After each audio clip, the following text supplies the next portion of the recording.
আপনারা কখনো তিন নদীর মোহনা দেখেছেন, যেখানে তিনটি নদীর স্রোত, পানির ধরন, কেমিস্ট্রি এক হয়ে যায়? বাংলাদেশে এটি কয়েকটি জায়গায় দেখা যায়। তার মধ্যে অন্যতম হলো চাঁদপুর ডাকাতিয়া নদী, যেখানে এসে নদীগুলোর মোহনা একত্রিত হয়। সেখানে পানির ধরন ভিন্নতা দেখা যায়। এটাকে বলা হয় নদীর সন্ধিক্ষণ, যেখানে তিনটি নদী এসে সন্ধি করেছে। আর পৃথিবীতে একমাত্র একটি নদী আছে পাকিস্তানে, যার নাম সম্ভবত ঝিলম নদী। পঞ্চব্রীহি বলা হয় তাকে। 5টি নদী এসে সেখানে একত্রিত হয়েছে। সারা ওয়ার্ল্ডে এত নদী, পৃথিবীতে এমন ঘটনা আর কখনো কোথাও ঘটেনি যেখানে 5টি নদী একত্রিত হয়েছে। এই নদী নিয়ে অনেক কবিতা, অনেক ইতিহাস, অনেক সাহিত্য রচনা হয়েছে। এই পৃথিবীতে যত মানুষ সাহিত্য রচনা করে, লেখালেখি করে, তাদের বড় একটি লেখার উপাদান হলো রেল স্টেশন। রেল স্টেশন নিয়ে কবি সাহিত্যিকরা কেন লেখে জানেন? রেল স্টেশনে নানান দেশের, নানান অঞ্চলের, নানান স্টেশনের, নানান জেলার মানুষ এসে একত্রিত হয়। ভালো মন্দ, নামাজি বেনামাজি, নেশাখোর, তাহাজ্জুদ গুজারি, সব মানুষ আপনি এখানে পাবেন। নানান রকম বৈচিত্র্য পাওয়া যায় এখানে। আর যাতায়াতের তখন একমাত্র পথ ছিল বলা যায় ট্রেন। মানে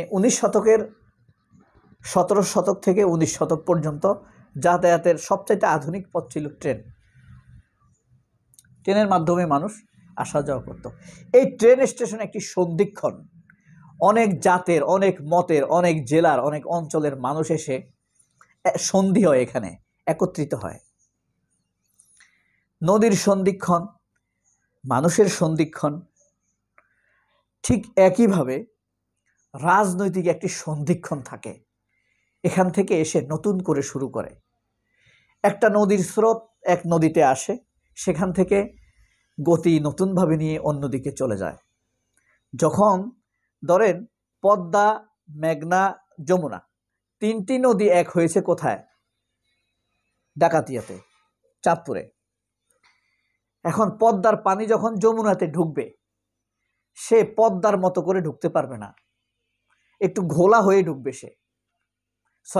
যমুনার পানি যখন, মেঘনার পানি যখন পদ্মায় ঢুকবে, সে ঘোলা হয়ে যাবে। পরিষ্কার পানি, সে ঘোলা হয়ে যাবে। অর্থাৎ সে যেই দিকে যাবে সেই চরিত্র তাকে ধারণ করতে হবে। এটাই হলো নদীর সন্ধিক্ষণ, এটাই চুক্তি। আপনি আর নিজের মতো থাকতে পারবেন না। ঠিক বাংলাদেশের রাজনীতি এখন যুগ সন্ধিক্ষণে অতিক্রম করছে। মানুষের একটা বয়স থাকে না? রবীন্দ্রনাথ লিখছে না, 13-14 বছরের চাইতে পৃথিবীতে এমন বালাই আর নেই। কে বলছে? রবীন্দ্রনাথ ঠাকুর। কোন গল্পে? ছুটি গল্পে। ছুটি গল্পে এ কথাটি বলা হয়েছিল। গল্পে ছুটি ঘটে যায় কিভাবে? এই ফটিকের মৃত্যুর মাধ্যমে। ফটিকের বয়স থাকে 13 কি 14। উন্মাদ, উত্তাল, কিছুটা সংশয়, ভয়, লজ্জা, এসব মানুষের মধ্যে সৃষ্টি হতে থাকে 13-14 বছর বয়সে।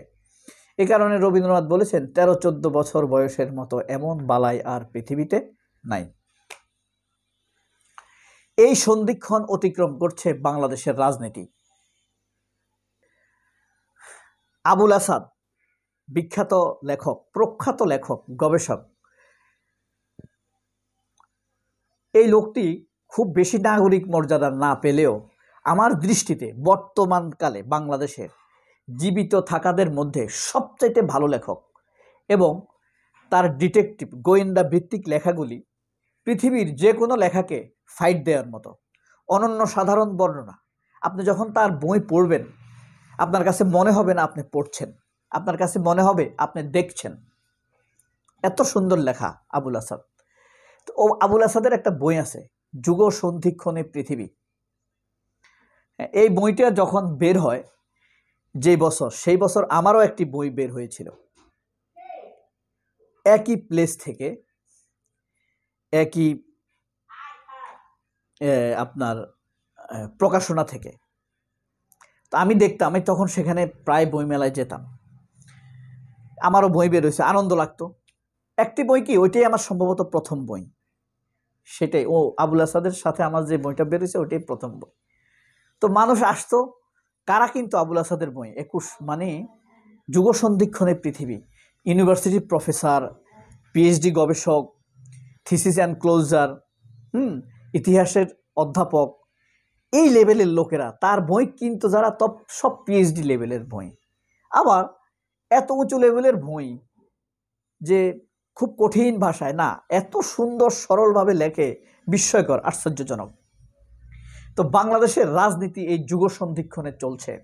সাপ যখন তার খোলস বদলায় তখন সাপকে সবচাইতে বেশি ভয়ঙ্কর দেখায়।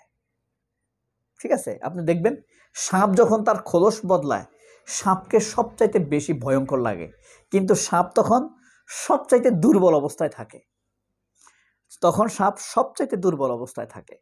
এই কারণে খোলস বদলের সময় হলে সাপ লোকালয় থেকে একটু নিশ্চিন্ত দূরত্বে চলে যায়, কারণ সে তখন দুর্বল অবস্থায় থাকে, ছোট করে দৌড় দিয়ে সেদিকে এদিকে সেদিকে যেতে পারবে না, ফোঁসফাঁসও করতে পারবে না, আঘাত লেগে যেতে পারে। ঠিক একইভাবে বাংলাদেশের রাজনীতি এখন ওই দুর্বল অবস্থায় আছে। রাজনীতি বলতে যারা সবচাইতে বড় দল দাবি করে নিজেদেরকে, তারা সেই সাপের মতো দুর্বল ক্ষণ অতিক্রম করছে। এই দুর্বল সময়টি অতিক্রম করতে গিয়ে তারা ধরা খেয়ে গিয়েছে। কিছু কিছু সাপ হয় না, খোলস বদলাতে গেলে, সোরং বলে অনেক ক্ষেত্রে, গ্রামের ক্ষেত্রে, এই খোলস বদলাতে গেলে আপনার ধরা খেয়ে যায়, আটকে যায়, কারণ সে খুব দুর্বল, তখন নরম থাকে।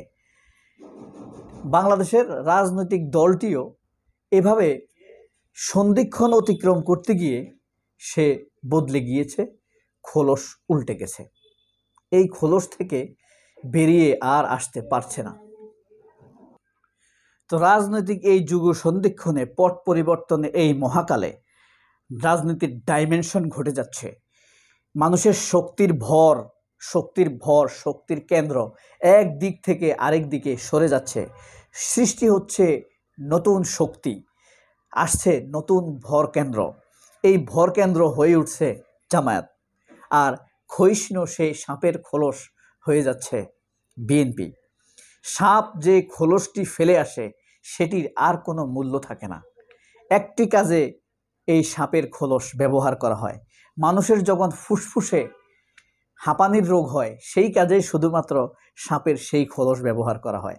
বিএনপি নামক বড় তথাকথিত বড় এই রাজনৈতিক দলটি এখন আর এই উপকার ছাড়া আর কোনো উপকারী হবে না।